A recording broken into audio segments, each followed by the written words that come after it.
All right, we are live at the Warthog Knife Sharpener warehouse, and this is where all the magic happens. If you buy a Warthog Knife Sharpener, some of you guys know, some of you don't know, but my dad, David Renderson, is the owner of Warthog USA, which is the distribution company for Warthog Knife Sharpeners made in South Africa. And so if you've never seen one, there you go right there. They're up on a website. You can check them out. You can go to Warthog USA or Warthog Knife Sharpeners, warthognifesharpeners.com, right?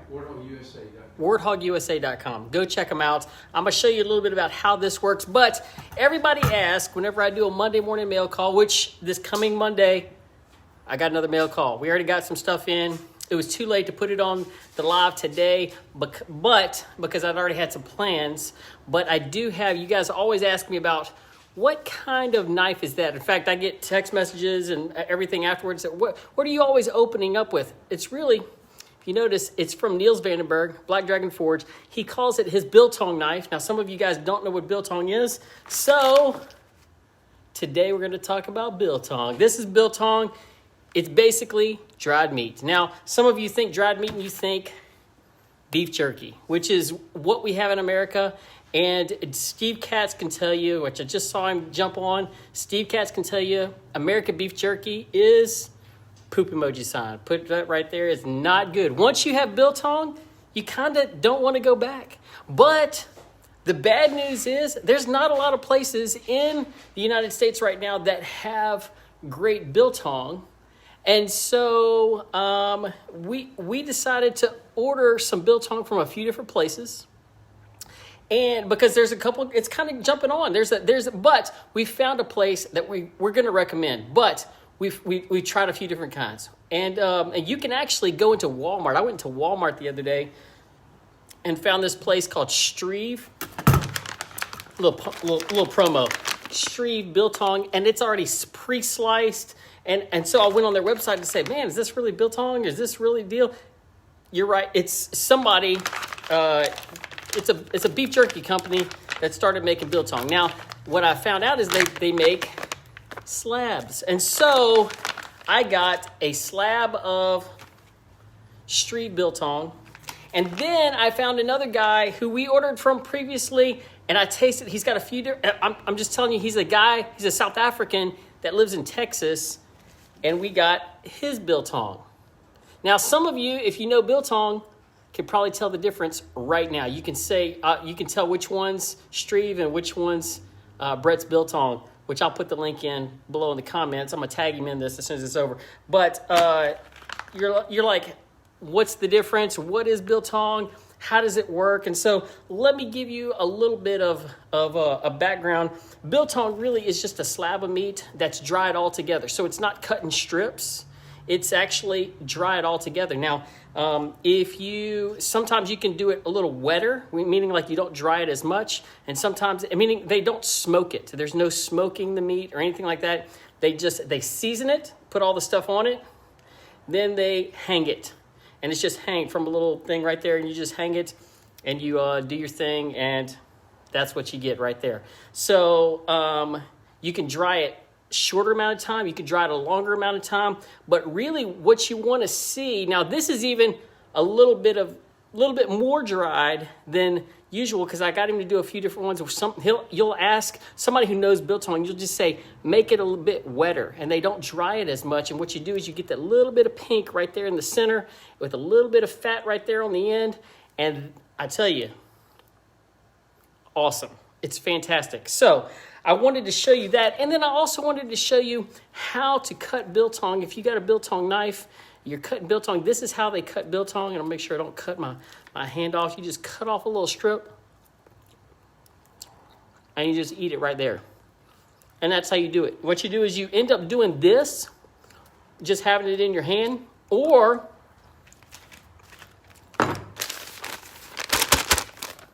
you get a bag. In Africa, they had cutters. Basically, they just cut it all up. You put it in a bag, and you just eat it like popcorn, just eating it out the bag. It's in every butcher shop. It's in every grocery store. I mean, you can't go anywhere in Africa and not have great biltong. I mean, now different flavors, different places. I'm not going to talk about flavors and stuff today, but I wanted to show you what that knife does to this right here. Now, if you want to see an actual biltong knife, which there's knives, so we've actually had a few on the website, africancustomknives.com. You can go and see the website. But a real biltong knife looks like this, where it has like a little kind of curve down, almost like a hawkbill shape, but a little curve down right at the end. And then you'll see the finger grooves are right there, so you can hold it like this. Instead of holding it like this and cutting like this, usually the finger grooves are underneath, close to the blade. The finger grooves are right here, so that you can get a good cut, real thin, and just cut it right on there. And that's You also cut a plug of tobacco like that. Yeah, my dad said you can cut a little plug of tobacco, but you want it thin. That's what you want. You see that little red in there? You want something really thin and something really sharp, but you got to be careful when you do this so you don't cut yourself. Ask Grant Falcon. He's cut himself at the office one day. He just cut. But you see how thin you can almost see through it? That's what you really want. You want something that's really super thin. The taste is great. It's real thin. It's like butter. It's like a great steak. And seriously, you can rate different kinds of biltong like you would rate steak. So, I got a couple different types of biltong. I want to show you the difference. Now, you can see the difference right there. Look at that difference right there. Can you guess which one is American and which one is South African? The American one? It's a little harder. It's a little drier. A lot drier. I'm talking like super hard, like almost like too hard to do, because I'm trying to cut a thin slice as I did the other one here. And I'll show you. That's a thinnest slice, and you can't even hardly see through it. I mean, I'm doing it close so you can see. But taste-wise, I'll tell you this. The street biltong, it's pretty good. I mean, it's not bad. It's got a good taste. You can see where they hang it right there, right? But the problem is, either they hung it too long, which I think that's what they did, or they bagged it and it's been sitting for a while, which is not good either. But either way, when you're comparing like real South African guys, what they're doing versus American, that's what you're going to get. It's a little bit thinner too. This was probably a thicker piece, a bigger piece, and it just dried, smaller. This was a thinner piece, and it not dried as long, left the fat on. You see this big thing of fat? That's what you want right there. You want a good piece right there. Now, if you don't have a good biltong knife, which most Americans are not going to have a biltong knife just hanging around, it's okay. You can get any drop point. Now, what I would probably recommend doing, especially if you're going to have American biltong that's really hard and tough, you need to have a good knife. You need to have something that's going to have a good handle. I'd go with a fixed blade, something that's going to have a little, sometimes even chef knives and stuff, a little too thin. You want something that's going to chop it up good. The biltong cutters in South Africa, big, thick, are slicers, and they slice it, or bigger knives, but they slice it really super thin. So I'm going to show you this. I'm going to move it down a little bit. Oh, first thing I would say is this. I got my Smith & Sons knife. You guys, some of y'all had noticed. I made a post a little bit earlier about Smith & Sons. They're friends of ours from Louisiana, and they lost their whole business. The Hurricane Laura came through.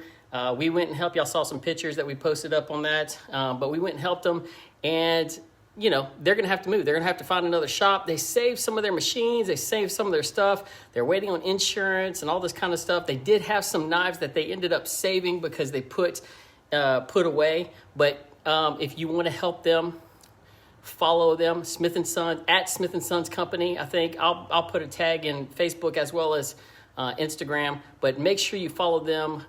They have actually right now kind of a sale. They're in Lake Charles. Most of y'all can't make it there, but they are going to have a online sale and sell some knives that didn't get flooded. So that said, you're going to need a good knife. I recommend the Brave model. I love their model right here. It's good, fits great in the hand. When you see that texture of the handle, and then the way that your front finger hits in there, and if you're going to use it for a skinner, this is probably the best size, best model, in my opinion, that they make, the Brave model. Let me show you, though, what we're using it for. So if we're using it for Biltong, this is a Biltong knife. It's going to be harder for a Biltong knife to cut like this, a straight blade or a curved blade. So what you want is something that's got a good curve on it. And you're just going to want to cut a few pieces. Now, you do want to cut it as thin as possible, but also you want to make sure that there you go right there, as thin as possible. I'm gonna set that to the side. So that's the street Biltong. Oh, and you can just see how much easier the Brett's Biltong kind of goes. Much thinner.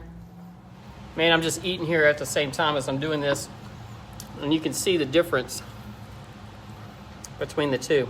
All right, that said, but if you don't have a super sharp knife, you're going to need a sharpener. This is where this comes in. I'm going to show you how easy it is. Most of you guys know, you've seen this before. 30, 25, and 20 degrees. You can change your angle right here, right as you're working. So if you're working right here and you're cutting some Biltong, and you say, oh, I need to touch up. What you do is you set it right here. You put it in that V, adjust the down, and just give it a few strokes. Cut yourself some Biltong. A few strokes is all that it takes to get a super nice edge. That's all you're looking for. You're not looking to take it and to grind it down. You're looking at that edge, and this is great. Putting that V back on it, perfect angle. You don't have to pull out the stones you just saw me just now. All I'm doing, taking a few strokes and going back at it. Lots of butchers use these. Lots of guys who are skinning lots of animals use these. You put it in your backpack. You let it go whenever you're hunting. You don't have to swap knives. A lot of you guys carry 2, 3, 4, 5 knives. I've seen you, right? Especially you're going to be doing like an elk, or you're going to be doing something. I got to do that. I got to carry this. No, you grab the curve model, put a few strokes. You get back to cutting. You're good to go. That's what you need if you're going to keep your knife sharp when you're actually using a knife. If you don't use a knife and you're just collecting, probably don't need a sharpener. Just how it is. But some of you guys who actually use your knives, even custom knives, that you're saying, hey, look, I use my custom knives and I make sure that I take one everywhere I go. You're going to need a good sharpener. Warthog Knife Sharpener is the one to do it. So there's a little bit about Biltong. There's a little bit about knives. Here's how you can also help Smith & Sons. We're going to make an announcement. I'll put a post up for this weekend. We had one of our customers. Now that you can see this right here, Smith & Sons. This is one of their side sheaths. One of our customers actually bought one of their side sheaths to put this knife in there. When he found out about Smith & Sons, he calls us, sends this to us and says, hey, look, auction this off. I want to, whatever proceeds, I want it to go to Smith & Sons. This is it right here. We're going to put this on. We're going to have it up through the weekend, and then all the proceeds are going to go to Smith & Sons. Hey, you're helping a good cause and getting a great knife and a great sheath. Anyway, it's not an African knife, but it's for a good cause. It's for our friends. And so that's why we're doing that. So, guys, thanks for tuning in. Good to see y'all. If you have any questions, DM us, and we will see you on Monday when we will have a Monday morning mail call that I think you're not going to want to miss. So get ready. See you in a bit.